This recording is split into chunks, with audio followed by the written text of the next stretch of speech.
Friends, in this case, the people didn't dilate well. Let's watch this surgery. We can see this is a cataract of medium density, maybe grade 3. People didn't dilate with all mydriatics. We have used tropicamide, phenylephrine, cyclopentolate, florbiprofen. We have used all drops, but people didn't dilate well. I made a side port, injected air, stained the capsule. Now this is adrenaline, preservative-free adrenaline. And in this case, the adrenaline didn't have much effect. I use high concentration of adrenaline. I just dilute it 50%. I just take 1 ml of adrenaline and make it 2 ml, adding BSS. The pupil has dilated this much. If it remains this much, then we can complete phacoemulsification. But it will not. So as soon as I make the main incision, the pupil again becomes small. Little bit of viscoelastic substance came out and the pupil became small. Another side port is made on the left side and the pupil became further small. So I thought it is not wise to go ahead without using a pupil dilating device. So I have asked for iris hooks, and to apply iris hooks, 4 iris hooks, I have to make 4 stab incisions, very small 4 stab incisions. And my positions are usually 10 o'clock, 4 o'clock, 7 o'clock and 1 o'clock. I usually operate sitting at the head end of the patient. 10 o'clock, 7 o'clock, 4 o'clock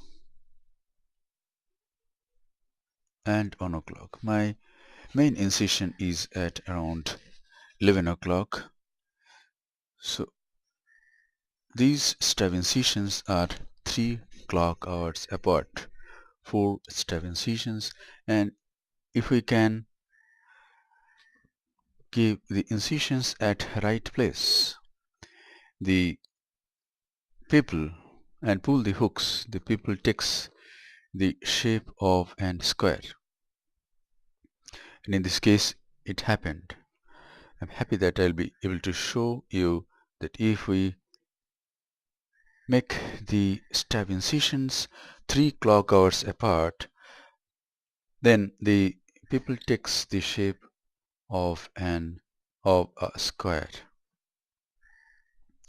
By this time 2 hooks have been applied.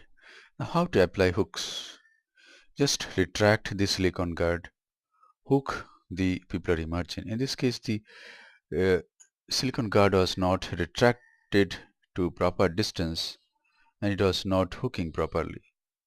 It hooked but it was not properly hooked. So I retract the silicone guard further, advance and then hook it.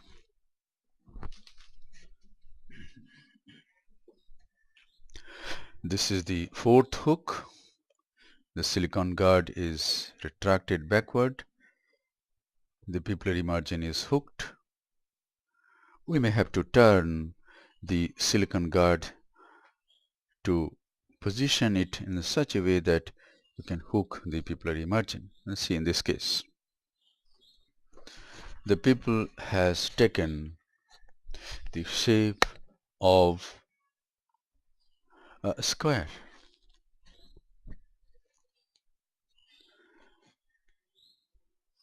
Now capsulorhexis is done. The anterior capsule is incised with a cystitome, 26 gauge bent needle cystitome, and with the Utata forceps I complete the rhexis. I usually go anti-clockwise, but I have tried and I have been able to do rhexis in clockwise manner also.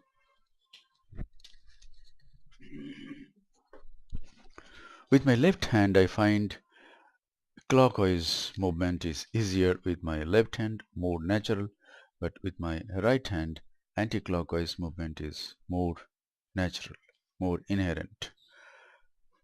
So whatever is your inherent movement, find out.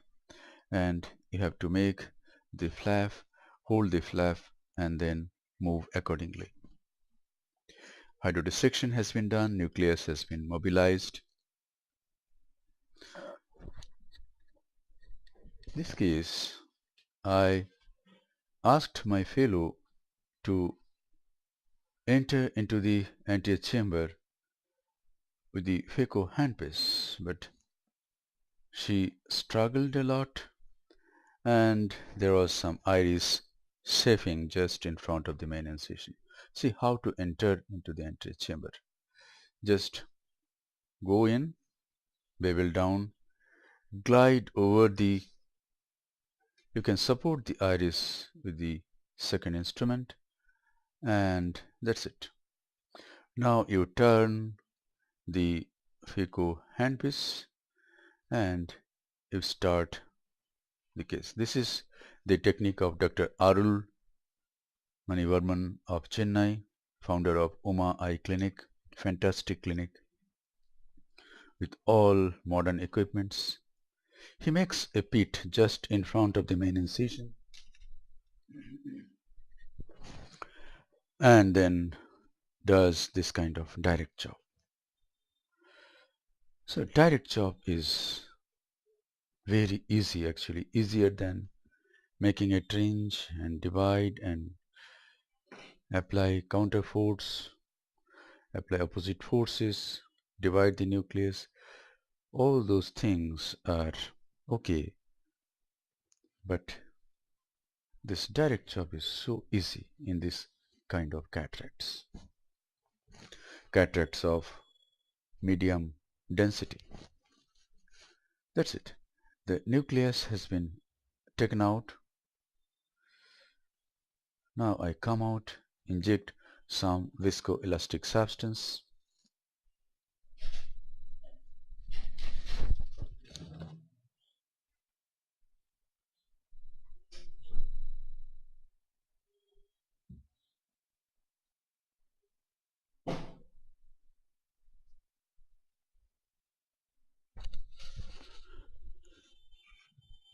Cortical cleanup is in progress. I am using a direct Simcoe cannula to remove the cortical matter. There is some amount of epinucleus also in this.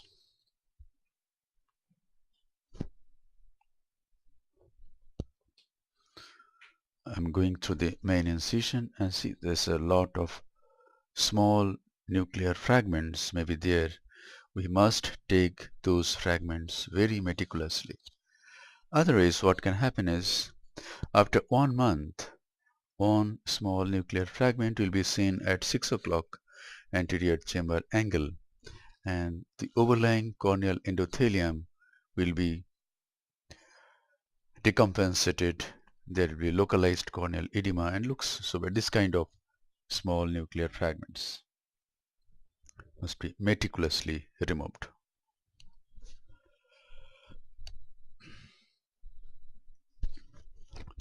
And now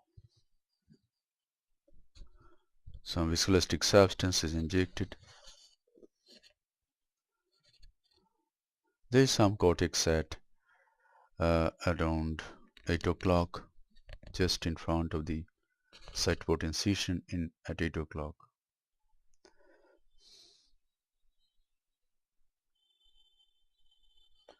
So I have to remove that, just remove that cortex.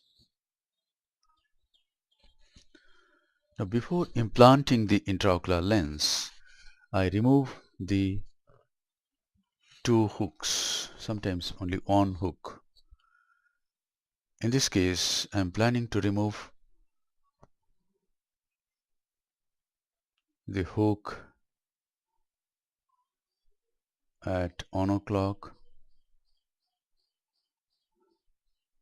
and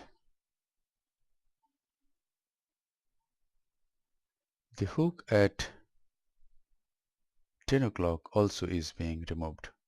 Now how to remove it? It's very easy. Just retract the silicon guard, advance a little forward and unhook the pupillary margin and turn the hook in such a way that it comes out easily. Now some more viscoelastic substance is injected, and in this case we are going to implant this lens. This is a hydrophilic acrylic intraocular lens. The lens is loaded in the cartridge. The cartridge is placed in the injector, and this is how you inject the lens in the capsular bag.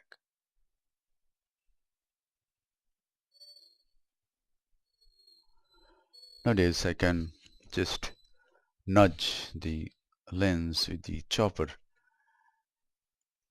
in the capsular bag.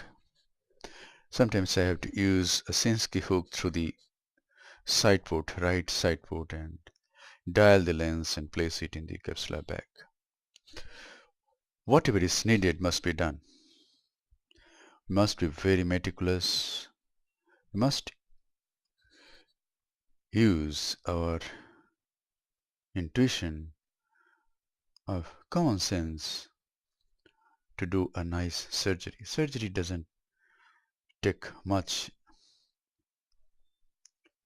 intellect to do nicely.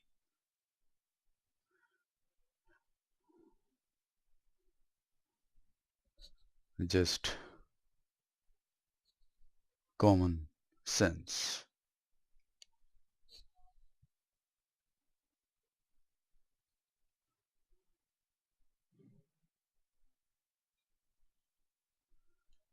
And common sense is enormous in many people because they don't use it. The common sense thus just stays inside them. In this case, I am going behind the IOL at this moment and removing the viscoelastic substance from the capsular bag. This can be done with Simcoe because you can simultaneously aspirate. But see what happens if I try to do it with the irrigating probe. As I try to go behind the IOL, the iris will prolapse.